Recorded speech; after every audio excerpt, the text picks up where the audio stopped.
Hola, ¿cómo están? Bienvenidos a Semana Televisión, al programa Al Ataque. Hace un mes, el doctor Patarroyo, cuando el foco de atención del coronavirus estaba en China, el doctor Patarroyo tuvo la amabilidad de recibirnos para explicarnos sobre los virus. Estamos hablando con uno de los científicos más importantes del mundo en enfermedades infecciosas. Hoy nos va a explicar lo que sabe hasta ahora del coronavirus, nos va a dar una lección magistral para que de manera sencilla lo podamos comprender. Muchísimas gracias por atendernos de nuevo. Gracias, Salud, de nuevo por la invitación y muy agradecido a todos ustedes que siempre nos escuchan. Bueno, realmente el coronavirus ya habló y eso es algo que es muy importante, ya nos dijo qué es.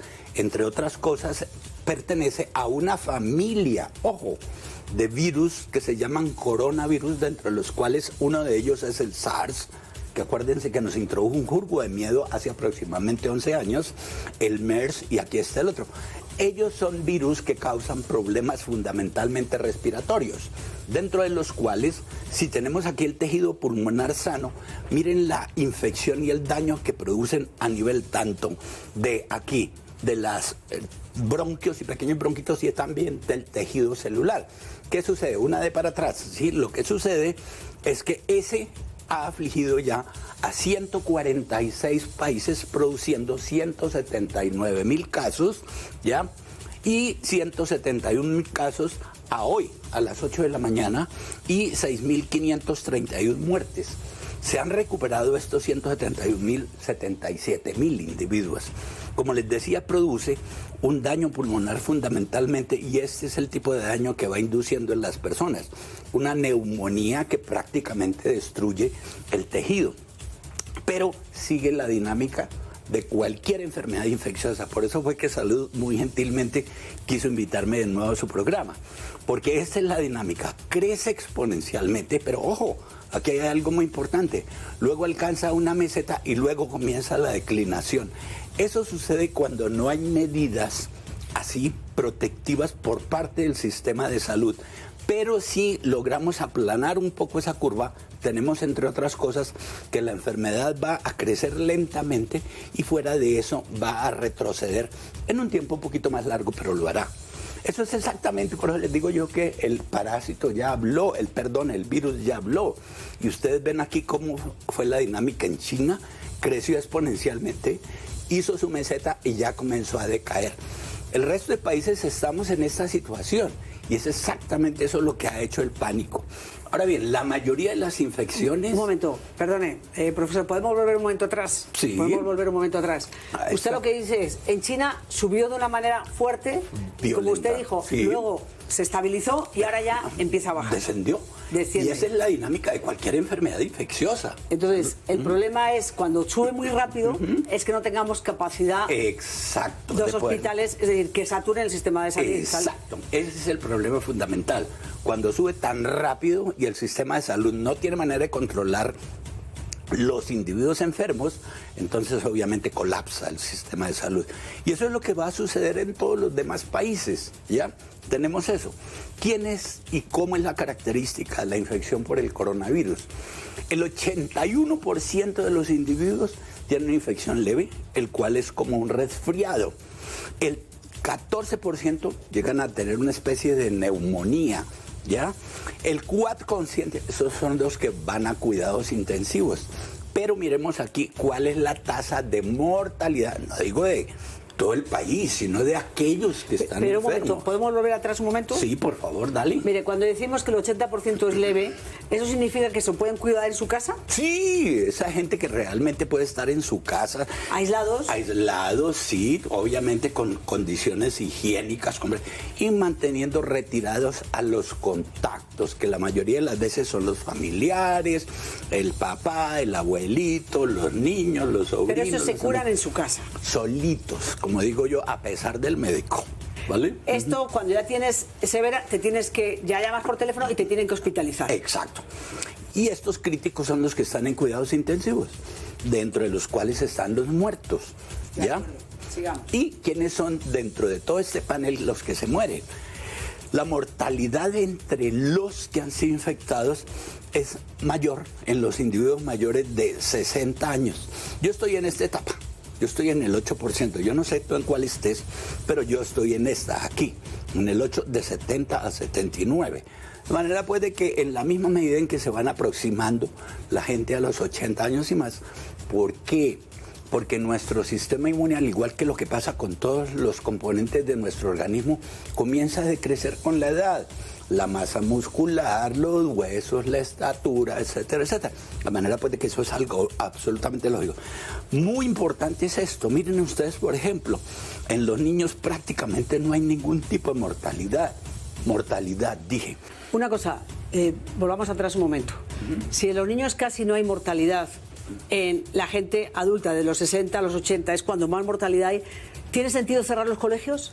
Realmente no. Lo que pasa es que lo que sucede es que los niños se van siempre al cuidado de los abuelos, es decir, de los mayores, o los padres son mayores, o los abuelos, y entonces ellos sí pueden transmitirle la enfermedad. Pero si los niños no van al colegio, los papás trabajan, quedan al cuidado de los abuelos. Ese es el problema fundamental que hay.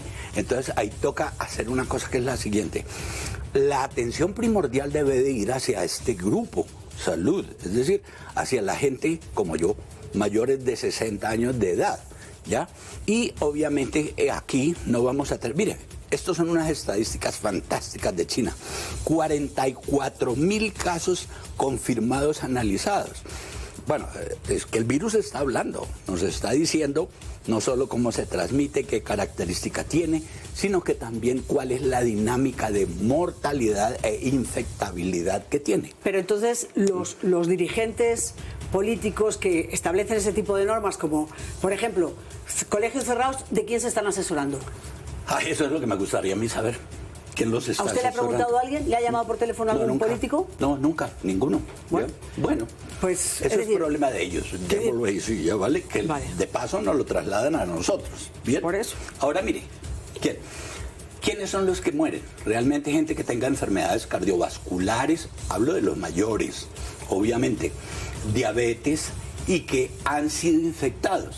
Enfermedades respiratorias crónicas, mire, todos estos son los individuos que llegan a tener un altísimo riesgo del desarrollo de la enfermedad. Una de las cosas que se habla estos días, y lo ha dicho Boris Johnson, el primer ministro inglés, y lo están diciendo, que el 80% de la población se va a contagiar, que van a ser millones que se van a contagiar. Yo no sé quién lo asesora, entre otras cosas, porque Inglaterra tiene excelentes científicos. No digo buenos, excelentes. Y unos expertos en enfermedades infecciosas que usted ni se imagina. Pero es que lo que seguro no le han explicado es que el desarrollo de una enfermedad es la resultante de 3 componentes. El agente que la causa. Que en este caso es... el coronavirus, ¿ya? El componente genético de la persona, ¿ya? Y fuera de eso, el medio ambiente. Miremos cada uno de esos componentes. Mire, por ejemplo, el componente genético del virus. Tiene variantes genéticas, es decir, ustedes ya saben y decimos en la calle mutantes. Tiene otras características. ¿Cuál es su velocidad de reproducción? ¿Es alta? Es rapidísima. Pero eso es una característica genética. Mire, de las cosas buenas que pasó con el coronavirus fue una cosa fundamental. Rápidamente se averiguó el genoma. Es decir, en cuestión de 2 semanas ya teníamos identificado el agente causal de esa neumonía que comenzó a aparecer a fines de noviembre en China y que realmente vinieron a publicarse los primeros resultados en los primeros días de diciembre. De manera pues de que el asunto es ese.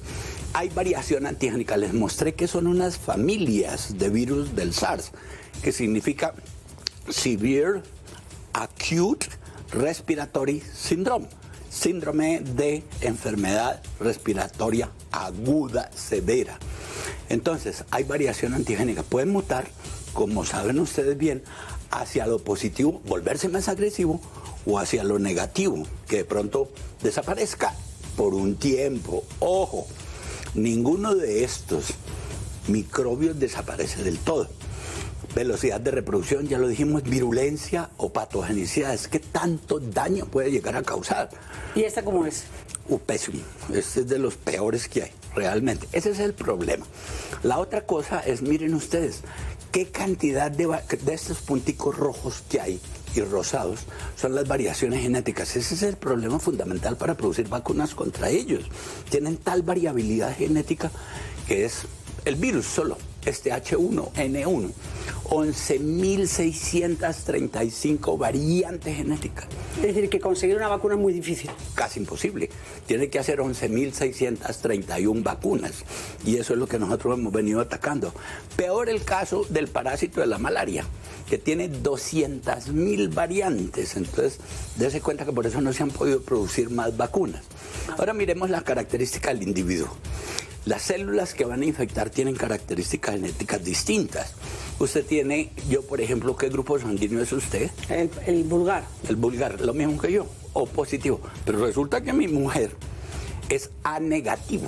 Entonces, cuando le llegue a dar malaria, lo más seguro es que en ella sea severa. ¿Y entonces la coronavirus? Todavía no sabemos cuál es exactamente. ¿No sabemos todavía? No, todavía no. A ver, ¿a qué velocidad sí nos estamos reproduciendo? Una generación, un individuo de 25 años. El coronavirus se reproduce cada 24 horas. Entonces, dése cuenta, no va sino 365 veces más rápido que nosotros. Y fuera de eso, la variación genética del sistema inmune. Ahora miremos aquí. Características del medio ambiente que brinda la oportunidad de que el agente causal y el individuo se encuentren. ¿Cuáles son? Condiciones climáticas, condiciones geográficas, densidad de población y... ¿Sí?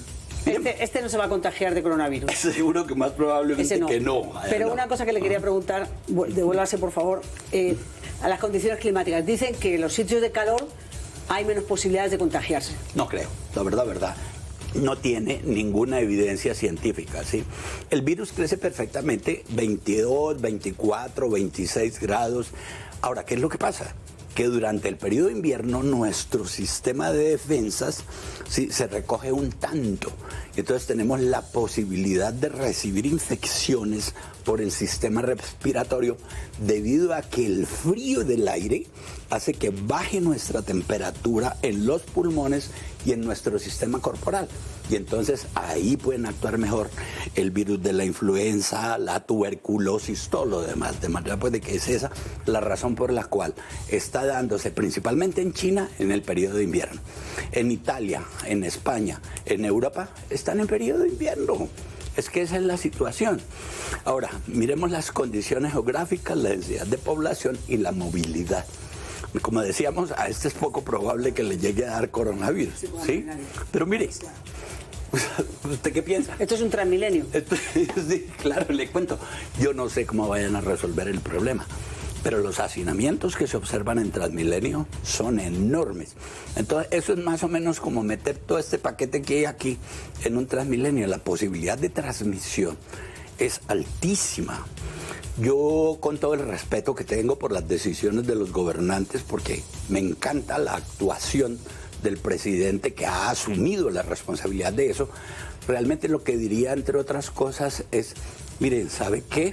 Vuelvan, así la contaminación ambiental se incremente un tanto, en teoría, porque eso es algo que todavía no entiendo, es los principales factores de contaminación ambiental son las industrias. Eso es del 51 al 54%. Los carros particulares son del 5 al 7%. El resto pueden ser los buses, etcétera. Ya, entonces, ¿qué es lo que sucede? Con todo el respeto, sugeriría, entre otras cosas, que vuelvan y activen rápidamente lo que es el transporte en coches individuales o en carros individuales. Es decir, que Transmilenio usted lo cerraría. Yo, a ver, la verdad que eso es una decisión dificilísima por una sencilla circunstancia. Pues ahí en contra, la gente no iría a trabajar. Y esto, en esencia, lo que hay que hacer es identificar al individuo enfermo. Identificar quiénes son los contactos directos con él, los familiares, los amigos, tener un control sobre ellos. Y también, como lo hizo la médica que controló, la colombiana que controló el brote de ébola en el África, hacer un control de los, no solamente de los contactos, sino de los contactos de los contactos. Claro, pero hay un problema. Volvámonos a los tres factores, por favor. Es decir, usted dice que es imposible que el 80% de la población, por esos factores que usted ha explicado, que tiene que ser que se junten todos tienen que confluir. En una persona. Claro, es que imagínense cómo sería donde no fuera así y fuera cierto lo que dice Johnson. en el sentido de que el 80% de los británicos, primero que todo, tienen variaciones genéticas, ellos tienen variaciones genéticas marcadas. Puede que las condiciones ambientales sean las apropiadas, puede que el virus, pero lo que sucede es que esto es un determinante enormemente grande. Dese cuenta, de ser así, Wuhan hubiese tenido de los 11 millones de individuos que vivían allí, hubiese tenido fácilmente 8.8 millones de infectados. No, Wuhan tuvo 80.000. Sí, con lo cual eso es palabrería de dirigentes que se inventan. Pasemos entonces. Vamos adelante. Bien. No sabemos qué hacer con el Transmilenio, es una cosa que tendrán que decidir. Pero por lo que dice, no tiene sentido cerrar escuelas y dejar el Transmilenio. Sigamos, por favor. Siguiente. Mire esto. El mundo se globalizó. Hoy en día los microbios vuelan en jet. Todos. Mire. Es decir, vuelo desde España o desde Italia aquí, son 12 horas en el aire y no es más. De manera pues de que eso sí hay que hacerlo, ¿ya? Establecer no la restricción de dejarlos afuera, sino identificar los individuos que hayan tenido contacto. Y de estos, los contactos de los contactos. Pues es mejor suspender los vuelos, sería suspender los vuelos de Europa unos días. No creo. Bueno, usted no cree. Bueno, eso no hace falta. Vale. Sino contacto y contacto. Sigamos porque tenemos ya como... Acuérdense, ahí es que cerrar el círculo epidemiológico en el cual al individuo que está infectado se le limita la movilidad. A los que están con él, su esposa, sus hijos, sus tíos y sus amigos, también se les pide, no se les forza, que lleguen y, pues hombre, limiten su movilidad. Y a los que son los amigos de los amigos, eso, así funcionó muy bien para el ébola en el año 2017, en donde lograron controlar la epidemia de ébola de la manera más increíble gracias a eso, identificación del caso, los contactos y los contactos de los contactos. Sigamos más rapidito porque tenemos... Esa es la manera de aplanar la curva. Porque el problema para la gente, para que lo entienda, el problema de esto, que se muere menos gente que con otros virus, es que se suba tanto que colapse los sistemas de salud. Aquí está. ¿Cuál es la capacidad de un sistema de salud de controlar eso? Pero espérese, salud. Yo hace 11 años le hice una predicción.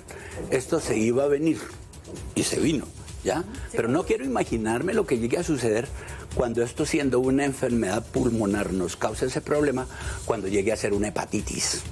O cuando llegue a ser una encefalitis, ¿qué vamos a hacer con eso? El problema va a ser enorme. Por eso digo que el problema es que satura los sistemas. Sigamos, que ya tenemos poquito tiempo. Ya, vale, sigamos. Ándale. Mire, esto es lo que ha venido sucediendo en los últimos 3 meses. Mire, todos ellos, aquí está el H1N1, el ébola de nuevo, el SARS y nuevos coronavirus. Desafortunadamente nos han venido acostumbrando a este pánico. Pero H1 no produjo estos muertos. No, fue el número de infectados. Estoy infectados. ¿Vale? Correcto, por eso. Sí, ya, vale, ahí está. Y estos son los muertos. Y estos son los muertos de aquí. Es decir, estos infectados son los muertos. Correcto. Entonces, ¿sí? Aquí tenemos menos muertos, mire, pero ya vamos alcanzando al ébola. Claro. Y con muchos más. Entonces, lo que pasa es que son con más infectados. Sigamos un momento. Sí, claro, ajá. Es el número 17. La tuberculosis muere en 3.000, pero la tuberculosis, como no afecta, o la malaria no afecta a los países ricos, pues no importa tanto. Sigamos, es el número 17. Pero entonces, la solución son las vacunas. Sí, claro, es que mire, encontrar un fármaco que llegue a funcionar contra la variante del coronavirus que está circulando ahora, recuerden, son familias, y son muy parecidos todos entre ellos. Dentro de los coronavirus hay algunos que hace mucho tiempo están circulando dentro de los humanos. Entonces, encontrar un fármaco que funcione contra el que es más patogénico, es decir, eso es una tarea prácticamente imposible. En cambio, con las vacunas usted escoge la diferencia entre ellos y la fabrica contra ese. ¿Ya? Pues dicen que en 2 o 3 meses podría haber una vacuna que más o menos, dicen. ¿Dicen? Dicen. Bueno, yo lo que he oído, entre otras cosas, es que se gastarían, de acuerdo a la Organización Mundial de la Salud, se gastarían de 12 a 18 meses en descubrirla. Y fuera de eso, de comenzar a aplicarla, alrededor de 2 o 3 años, ¿ya para qué? Pues entonces hay que creerle al doctor Patarroyo, porque escuchamos estos días tantas cosas. Usted, última pregunta, ¿qué hace para protegerse usted? Bueno, yo realmente tengo una restricción de movilidad muy marcada. Y le he pedido a mi esposa que no salga, ¿ya? también, entre otras cosas, acá, dentro de la gente del instituto, cuando vengo a trabajar, mantenemos una restricción y siempre le pregunto, ¿usted ha encontrado a alguien que tenga tos, fiebre y cosas así de ese estilo? Eso es lo que hago. Y siempre trato de llegar, aquel llega en su moto, yo llego en mi carro, trato de llegar a las 6 de la mañana para que no me agarre el pico y placa ambiental, ¿ya? Y de esta manera poder tener un control.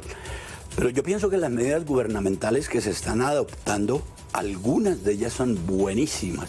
Eso de tener un control, ojo que no dije cerrar, ¿sí?